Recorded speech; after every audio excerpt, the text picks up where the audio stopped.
अस्सलामु अलैकुम वरहमतुल्लाहि वबरकातुहू। अल्हम्दुलिल्लाहि रब्बिल आलमीन वस्सलातु वस्सलामु अला रसूलिल्लाह अशहदु अल्ला इलाहा इल्लल्लाह व अशहदु अन्न मुहम्मदन अब्दुहु व रसूलुहु अम्मा बाद। मौज़ूद सामिन किराम, कुरानी वाक़यात में से जिस वाक़े के बारे में आज हम बात करेंगे वो वाक़या है हज़रत मूसा अलैहिस्सलाम की पैदाइश का।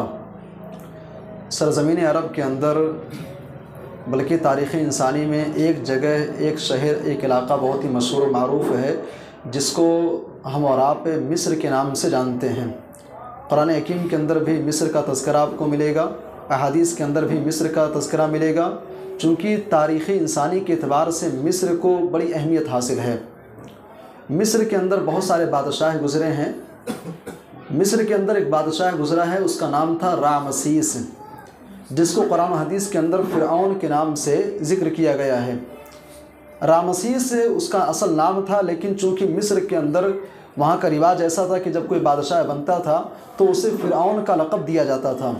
और ये लक़ब क्यों मिलता था? दरअसल मिस्र वाले जिसकी पूजा पाठ करते थे उसका नाम था राऊ, उसका नाम राऊ था और राऊ ही से बना था फिर फ़ारे, गोया कि उसकी पूजा पाठ करने वाले को फ़ारे कहते थे।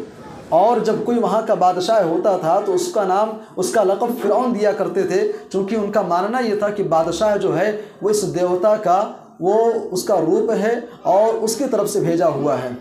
बहरहाल रामसीस नाम का एक शख्स वहाँ पर बादशाह बनता है और आगे चल करके दुनिया ने उसी को फ़िरऔन के नाम से जाना। फ़िरऔन आज की इस तारीख़ के इस दौर में फ़िरऔन जब बोला जाता है तो उसका मतलब ये होता है कोई बहुत ज़ालिम इंसान, बहुत ही बड़ा मुजरिम इंसान के लिए फ़िरऔन का लफ्ज़ इस्तेमाल होता है। ये फ़िरऔन जो किसी मुल्क का लक़ब था, टाइटल था, आज ये जुल्म के माना में क्यों इस्तेमाल होता है? उसके पीछे एक दास्तां है, उसके पीछे एक कहानी है। फ़िरऔन जो बादशाह था रामसीस, उसने ख्वाब ये देखा कि बैतुल मक़दिस से एक आग निकली है और वो आग उसके इलाके के अंदर आई है, उसके हुकूमत को, उसकी सल्तनत को तबाह बर्बाद कर दी है। उसने काहिनों से, जो उस वक्त उसके पास जो रहनुमा थे, जो लीडर थे, उन लोगों से सवाल किया और पूछा कि आखिर इस ख्वाब की ताबीर क्या है। उन्होंने बताया कि बनी इसराइल के अंदर एक बच्चा पैदा होगा जो तुम्हारी सल्तनत का ख़ात्मा कर देगा। फ़िरऔन ने अपनी सल्तनत को बचाने के लिए हुक्म दिया कि बनी इसराइल के अंदर जितने बच्चे पैदा होते हैं सबको मार दिया जाए, लड़कियों को ज़िंदा रखा जाए, लड़कों को कत्ल कर दिया जाए। फ़िरऔन ने यह फरमान जारी कर दिया। 1 साल गुजरा, 2 साल गुजरा, 3 साल गुजरा। बाज़ लोगों ने आकर के शिकायत किया, कहा कि बादशाह सलामत, अगर ऐसा ही चलता रहा तो बनी इसराइल के जो बूढ़े हैं वो इंतकाल तो हो ही रहे हैं, जो बच्चे पैदा हो रहे हैं, जो नई नस्ल आ रही है वो भी ख़त्म हो जाएंगे, फिर खेतों के अंदर काम कौन करेगा, बागीचे में काम कौन करेगा? फ़िरऔन ने कहा ऐसा करो, 1 साल के बच्चों को मार दिया जाए और 1 साल के बच्चों को ज़िंदा रखा जाए। जिस साल बच्चों को कत्ल करने से मना किया गया था उस साल हज़रत मूसा अलैहिस्सलाम के भाई हारून की पैदाइश होती है, हारून अलैहिस्सलाम की। और जिस साल बच्चों के कत्ल करने का फरमान जारी किया गया उस साल हज़रत मूसा अलैहिस्सलाम की पैदाइश होती है। और पैदाइश का मंजर भी अजीब है। एक औरत हमारे यहाँ जब वो हमल से होती है तो उसका पेट ज़ाहिर होता है, वो मालूम होता है कि यह औरत क्या है कि हमल से है। लेकिन हज़रत मूसा अलैहिस्सलाम की वालिदा जब वो हमल से होती हैं, दाइयाँ गली के अंदर, इलाके के अंदर चक्कर लगाती थी, लेकिन किसी को एहसास तक नहीं हुआ कि फ़लाँ औरत जो है वो हमल से है। बहरहाल हज़रत मूसा अलैहिस्सलाम की पैदाइश का टाइम आता है, हज़रत मूसा अलैहिस्सलाम पैदा भी होते हैं और किसी को कानो कान इसके बारे में ख़बर तक नहीं होती है। हज़रत मूसा अलैहिस्सलाम की वालिदा के दिल के अंदर अल्लाह तबारक व तआला की जानिब से एक बात डाली गई कि कहा गया कि ऐ मूसा की माँ, जब तुमको इस बात का डर लाहिक हो, जब तुमको ऐसा लगे कि तुम्हारे बच्चे को अभी आकर के फ़िरौन ही उठा कर चले जाएंगे, ऐसा करो, एक ताबूत बनवा लो, एक संदूक बनवा लो।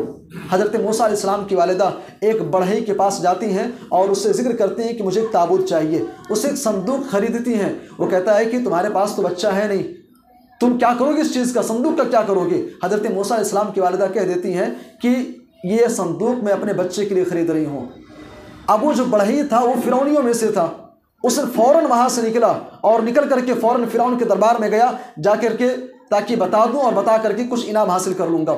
लेकिन अल्लाह का करना ऐसा होता है, इमाम बग़वी रहमतुल्लाह वाक़या नकल करते हैं कि वो बढ़ई वहाँ से निकलता है, फ़िरौन के महल में जाता है, उसके कारिंदों के पास जाता है बताने के लिए। जैसे पहुँचता है अल्लाह ने उसके बोलने की सलाहियत ही छीन ली, ज़बान गुंग पड़ गई। अब हाथ से इशारा कर रहा है, बोलने की कोशिश कर रहा है। लोग परेशान है, कहना क्या चाहता है।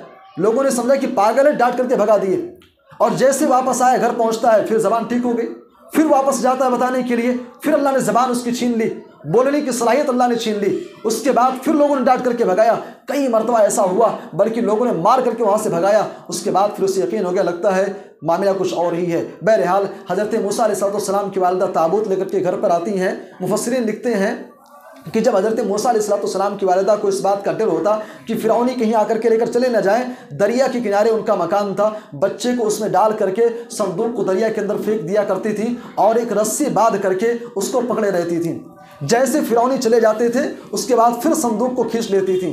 कई मरतबा उन्होंने ऐसा किया। एक दफ़ा ऐसा होता है कि रस्सी संदूक को दरिया के अंदर छोड़ती हैं, रस्सी बंधा हुआ था लेकिन रस्सी उनके हाथ से छूट जाता है और उसके बाद फिर वो बहते बहते वो संदूक फ़िरौन के महल के पास जाता है और फ़िरौन के घर के अंदर जो काम करने वाली लौडियाँ थीं उस संदूक को निकालती हैं, हज़रत आसिया अलैहिस्सलाम के पास लेकर के जाती हैं। हज़रत आसिया अलैहिस्सलाम जो कि फ़िरौन की वाइफ और उनकी बीवी थी, उन्होंने संदूक को खोला, क्या देखते हैं कि इसके अंदर एक बच्चा है।